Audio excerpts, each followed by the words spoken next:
Today, I'm talking about a company that returned 90% of their free cash flow to their investors through dividends and share buybacks over the last 10 years. In fact, the dividend has grown on average 15% per year, and the company has bought back about a third of their shares over the last 10 years. And this company has also dedicated and reassured their investors that they're going to return their cash flow going forward between 80 and 100%, which is pretty impressive. So this company I'm talking about today is Applied Materials, ticker symbol AMAT. In fact, we found out last quarter that Philtown bought into this company. So we're going to talk about what does this company do. We're going to take a look at 10 years of financial history on the company and then try to figure out what an intrinsic value for this company might be and possibly a good buy price. So thanks for joining me today. My name is Justin.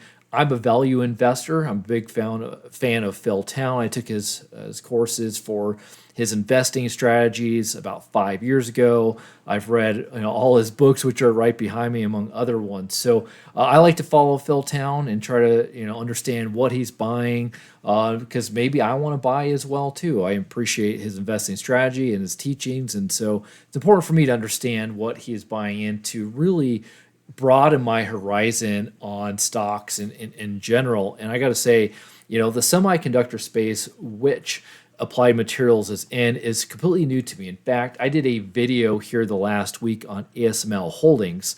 If you haven't seen that video, I highly suggest you go check it out. It's going to be somewhere kind of up here, a link if you want to go check that out, because it does give another view of the semiconductor space and the equipment that company makes, right? And with Applied Materials, they're in the same industry and they're considered competitors of each other with Applied Materials and ASML Holdings, but in a lot of ways they're not either. ASML really focuses on lithography equipment, where Applied Materials, they focus on non-lithography equipment. And so they're making these machines, these equipment for their customers like Taiwan Semiconductor to produce wafers or to produce these chips that they can then sell to the end customer like an NVIDIA or an AMD and such.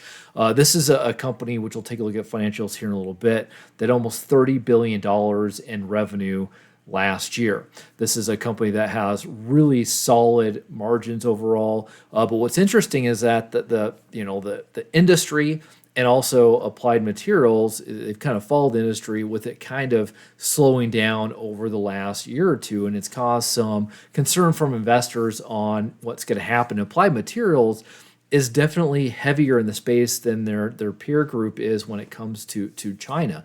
And we've seen that revenue in China dip over time. And that's a certain risk with Applied Materials as well too, because with them being at one point almost 40% of the revenue come from China, and that's been dipping down.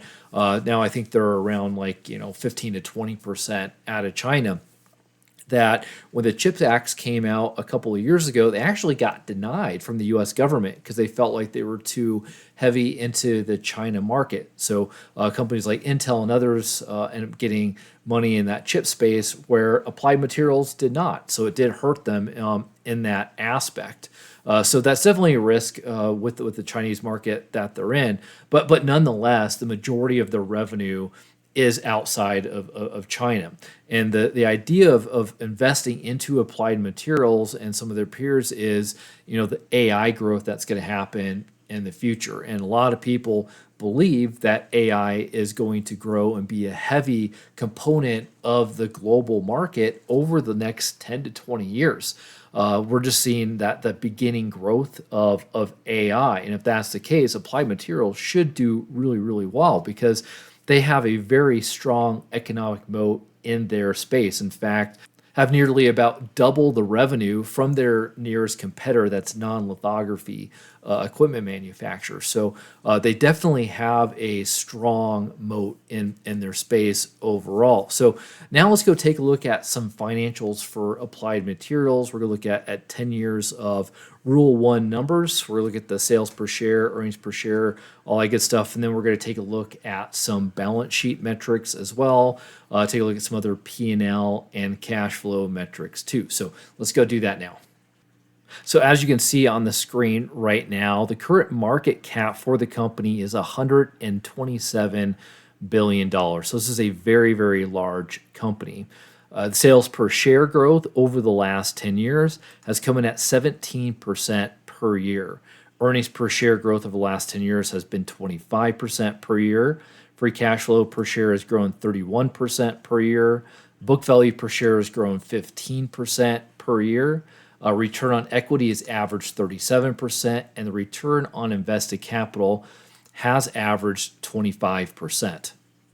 So what's interesting about the numbers is if you look at revenue, for example, the company grew revenue around 6 to 7% last year. But when you look at the sales per share growth, it's been quite a bit higher than that. In fact, they've been buying on average around 3% per year of their shares back. And like I said earlier in the video, they've bought back about a third of their total shares. So it's a company that we'll see their balance sheet here in a second, but really strong balance sheet and cash flow, and so they're able to actually return a lot of their, their free cash flow in dividends and also buybacks as well. Not only that, but the company has put a lot of money back into research and development as well. So not only are they taking care of the shareholders, but they have plenty of money to put into research and development, and they need to do that to stay ahead of their competition. In fact, they've put about $3.5 billion into R&D over the trailing 12 months, and they've put over $20 billion into research and development over the last 10 years. And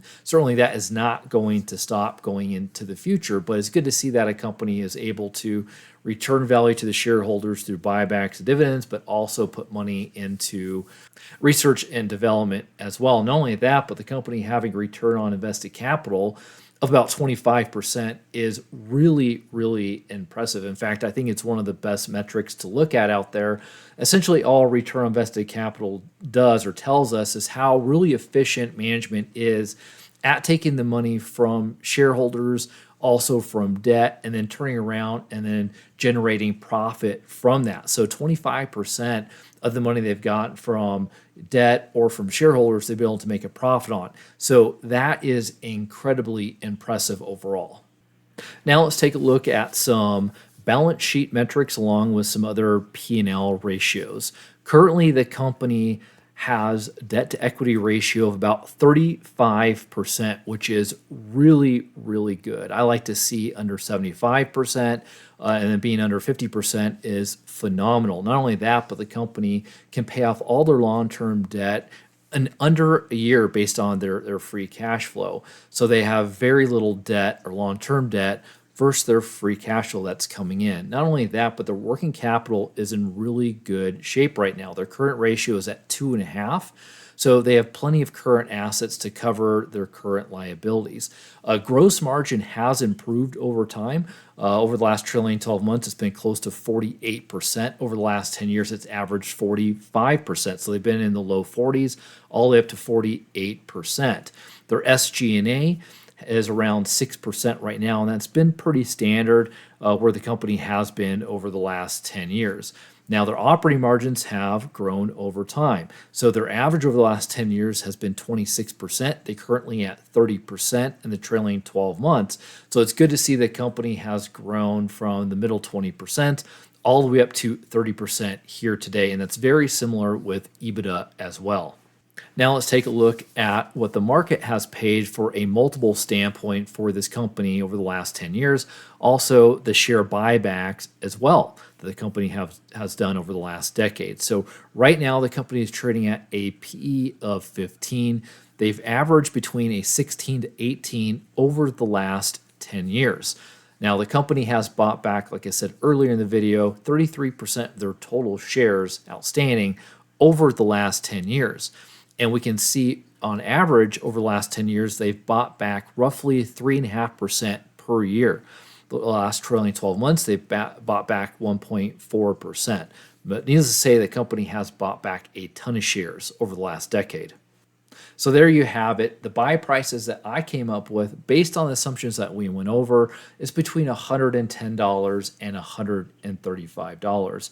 Now, if you don't know how to value companies, I think that is one of the most important aspects when you're evaluating a company. Because if you're buying even an amazing, great company at a high price, you're just not going to get that return on investment that you're hoping to get and hopefully trying to beat the market. That's what we're trying to do as retail investors. If you don't know how to value companies, I do teach you how to do that. On my Patreon, I do provide a couple of different valuation templates. So that way you can go value companies on your own out there. And I think that is really, really important as an investor to do so. So if you're interested in something like that, I'll put a link down below in the description. Definitely check it out. If you're interested, you also get access to my Discord channel and then my Patreon only videos as well. Well, guys, thank you so much for watching the video. I really appreciate it. It's really interesting with Phil Town buying into Applied Materials and a lot of other stocks this past quarter. So I'll be doing some other videos here soon on other ones that he bought as well, including Lam Research, which is also in the semiconductor space, and I think will be heavily involved in the AI growth over the next decade or so as well. Thanks again for watching. Appreciate it. Catch you on the other side. Take care, and God bless.